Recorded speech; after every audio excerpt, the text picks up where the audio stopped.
Hi friends, good morning বন্ধুরা। কেমন আছো তোমরা সবাই? আশা করি যে যেখান থেকে আমার ভিডিওটা দেখছো সবাই ভালো আছো এবং সুস্থ আছো। আমিও খুব ভালো আছি। তো এই দেখো, সকালবেলায় কাচাকুচি করে নিয়ে চলে এসেছি ছাদে মিলতে। আজকে রোদটা উঠেছে আর আজকে ওই জন্য অনেক কাচাকুচিও করা হয়ে গেছে। এই শীতকালে এত জামা কাপড় হয়, এত জামা কাপড় কাচতে হয়, বলার কথা না। আর মেয়ে তো সেরকম নোংরা করেই যাবে। সারাদিনে বোধহয় 2টো সেট জামা কাপড় নোংরা করছে শীতকালে। স্কুলে গেলে ঠিক আছে, কিন্তু যেদিন বাড়িতে থাকছে সেদিনকে এত জামা কাপড় নোংরা করছে আর রাগ ধরে যাচ্ছে। কাচতে কাচতেও হিমশিম খেয়ে যাচ্ছে। এত জামা কাপড় হচ্ছে প্রত্যেক দিন কাচা, মেয়ের, আমার, সবারই। আর রান্নাও করা হয় ধরো এইসব জামা কাপড় পরে, সোয়েটার মোটার পরে, তো এগুলো না কাচলেও হয় না। রান্না করলেও দেখবে নোংরা হয়, খুব তেল চিটে হয়ে যায় জিনিসগুলো। এগুলো যদি সবসময় কেচে দেওয়া যায় তো পরিষ্কার থাকে আর কি।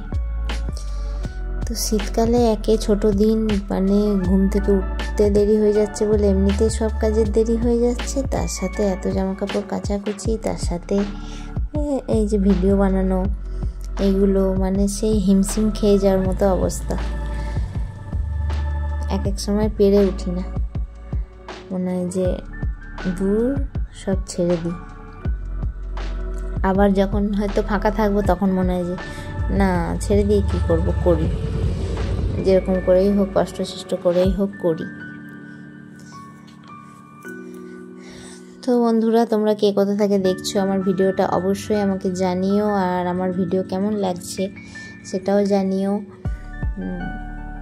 তোমাদের ছোট ছোট কমেন্টগুলো আমাকে খুব উৎসাহিত করে ভিডিও বানাবার জন্য। ভালো লাগে কমেন্টগুলো পড়তেও, খুব ভালো লাগে। আর যারা এখনো পর্যন্ত একটা লাইক দিতে ভুলে গেছো, প্লিজ একটা করে লাইক করে দিও। আর একটা সবাইকে বলছি, জানি না এটা আমার ভিডিওর মধ্যে বলাটা ঠিক হচ্ছে কি না, সবাই ওই যে লিখছে না, ভিডিও লাইক দিয়ে ভিডিও দেখা শুরু করলাম, পুরো ভিডিও দেখলাম, এইগুলো প্লিজ বলো না ভিডিওতে, এই কমেন্টগুলো করো না। ভিডিও দেখো, ভিডিও সম্বন্ধে লিখবে, ভিডিওটা কেমন হয়েছে শুধু সেটুকু লিখো, তাহলেই হবে।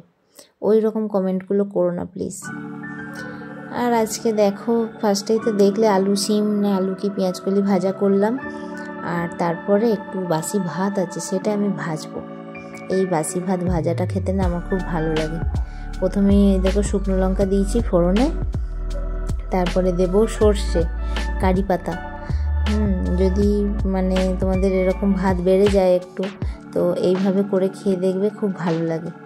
এই দেখো সর্ষে দিলাম আর কারি পাতা দেবো। কারি পাতা দিলে না খুব ফোটে, খুব ভয় লাগে আমার কারি পাতা দিয়েই, এত ফোটে চড়বড় করে, কি বলবো। আর ওই কারি পাতার গন্ধটা আমার খুব ভালো লাগে, যার জন্য কারি পাতাটা দিই। এটা বেশিরভাগ সাউথের রান্নাতে এইটা দেওয়া হয়, কারি পাতা, সর্ষে, শুকনো লঙ্কা ফোড়নটা, তো আমার খুব ভালো লাগে। এইভাবে এইরকম রেসিপিটা আমি দেখেছিলাম। এই দেখো কারি পাতা দিলাম, এই দেখো কত ফুটছে, দেখছো? কারি পাতা দিলেই খুব ছিটকায়। তো এরপরে দিয়ে দেবো পেঁয়াজ, আর কিছুই না, এইটুকু ফোড়ন দিয়ে পেঁয়াজটা ভাজবো। পেঁয়াজটা একটু নুন দিয়ে দেবো, দিয়ে ভেজে ভাতটা দিয়ে দেবো, ভাতটা দিয়ে ভেজে নেবো, দেখবে দারুণ লাগে খেতে। আমার তো খুব ভালো লাগে, বাসি ভাত থাকলে কোনো সময় আমি এইভাবে খাই। গরমকাল হলে দেখবে পান্তা ভাত জল ঢেলে পেঁয়াজ লঙ্কা দিয়ে ভালো লাগে খেতে, কিন্তু শীতকালে ঠিক পান্তা ভাতটা খেতে ভালো লাগে না, তখন এইভাবে করে খাই। আর ফেলে দিতে সত্যিই আমার খুব কষ্ট হয়, গায়ে লাগে যে এতটা ভাত ফেলে দেবো। যার জন্য, যদিও বাড়িতে কেউ খায় না আমি ছাড়া, আর বাসি জিনিস কেউ খায় না, আমিই খাই। ফেলে দিতে আমার খুব মায়া লাগে, তো ওই জন্য আমি খাই বাসি ভাত। তো এই দেখো পেঁয়াজগুলো ভাজা হয়ে গেছে, একটু নুন দিয়ে দেবো, নুন দিলে পেঁয়াজটা তাহলে নরম হয়ে যাবে। তো নুন দিয়ে দেবো, নুন দিয়ে ভাজলে, নুনটা একটু আন্দাজ মতো দিয়ে দেবো, কারণ ভাতে পরে আমি আর নুন দেবো না, একবারেই যা দেওয়ার। তাহলে ভাতটা খেতে ভালো লাগবে, নুন লাগবে, নুনটা ঠিক হবে। এবার ভাতটা দিয়ে ভেজে নেবো, তাহলেই হয়ে যাবে। তো চলো বন্ধুরা, যেরকম তোমাদের সাথে প্রত্যেক দিন গল্প করি, আমার কিছু মনের কথা শেয়ার করি তোমাদের সাথে, তো সেরকম আজকেও রান্না করতে করতে আমার কিছু মনের কথা তোমাদের সাথে শেয়ার করব। এটা হলো, সৃষ্টিকর্তা কাউকে ঠকান না। আপনার চিন্তাধারা ভালো, তাহলে যদি আপনার কাছে কম টাকা থাকে, গরিব হন, তবুও আপনি মস্তিতে থাকবেন। চিন্তাধারা ঠিক নেই, তাহলে আপনার কাছে কোটি টাকা থাকলেও আপনার জীবন নরকে পরিণত হবে। এই দেখো, ভাতগুলো দিয়ে দিলাম, এবার ভেজে নেব।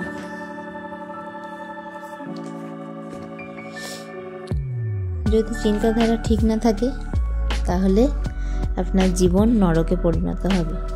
কারণ আপনার চিন্তাধারা ঝগড়া, অশান্তি, কলহ, নানা প্রকার চিন্তাধারার খেলা খেলে আপনাকে শেষ করে ফেলবে। সৃষ্টিকর্তা কাউকে ঠকান না। যাকে গায়ের রং দেননি, তার মায়া ভরা চেহারা দিয়েছেন। যাকে সুন্দর কালো চুল দেননি, তাকে সুন্দর চোখ দিয়েছেন। কাউকে মেধা দিয়েছেন, আবার দিয়েছেন অসাধারণ গুণ।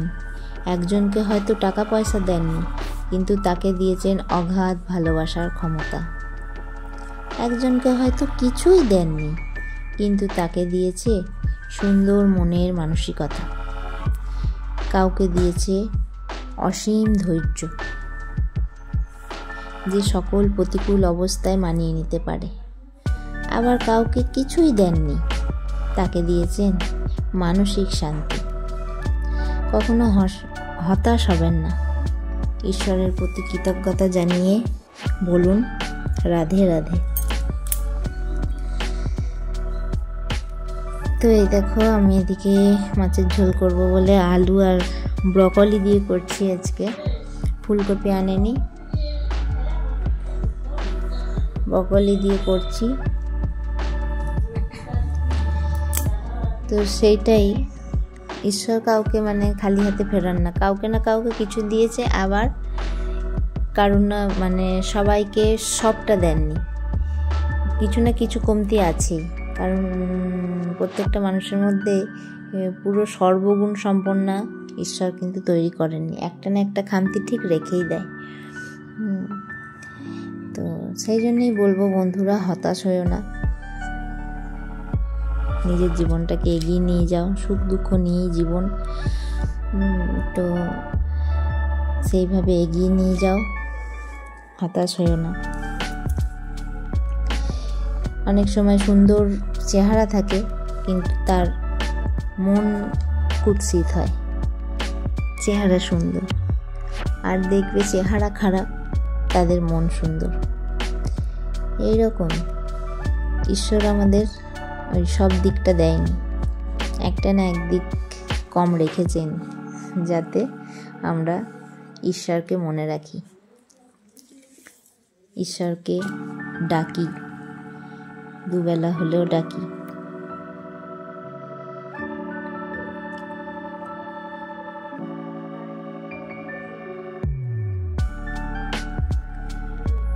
তো এই যে আমার কষানো হয়ে গেছে, এবার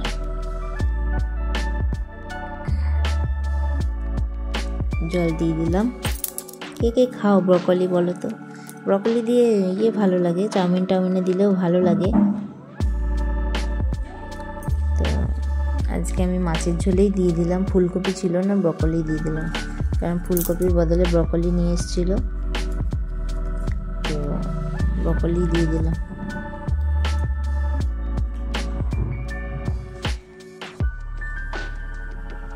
এই দেখো ফুটে গেছে, মাছ দিয়ে দিয়েছি, আর গোটা গোটা কাঁচা লঙ্কা দিয়ে দিই আমি, কারণ মেয়ে ঝাল খেতে পারে না, ওই জন্য ঝাল বেশি দিই না, এই একটু চিড়েই দিই, এবার যেটুকু ঝাল হয় ওইটুকু।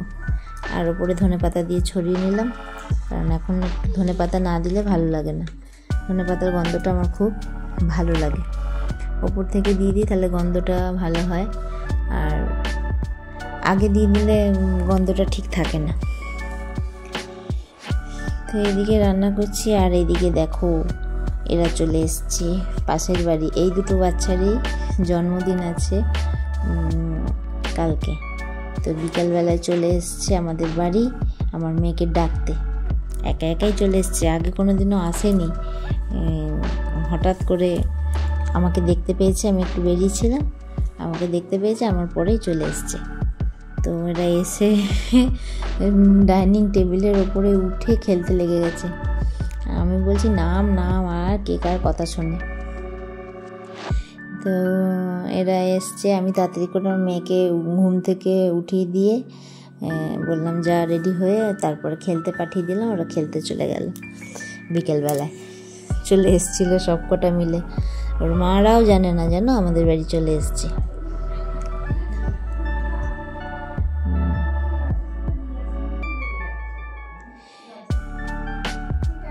তো মেয়েকে রেডি করে পাঠিয়ে দিই খেলতে। তো বন্ধুরা, আজকে আর ভিডিওটা বড় করলাম না, এখানেই শেষ করলাম। টাটা, ভালো থেকো সবাই। ভিডিওটা দেখার জন্য অনেক অনেক ভালোবাসা।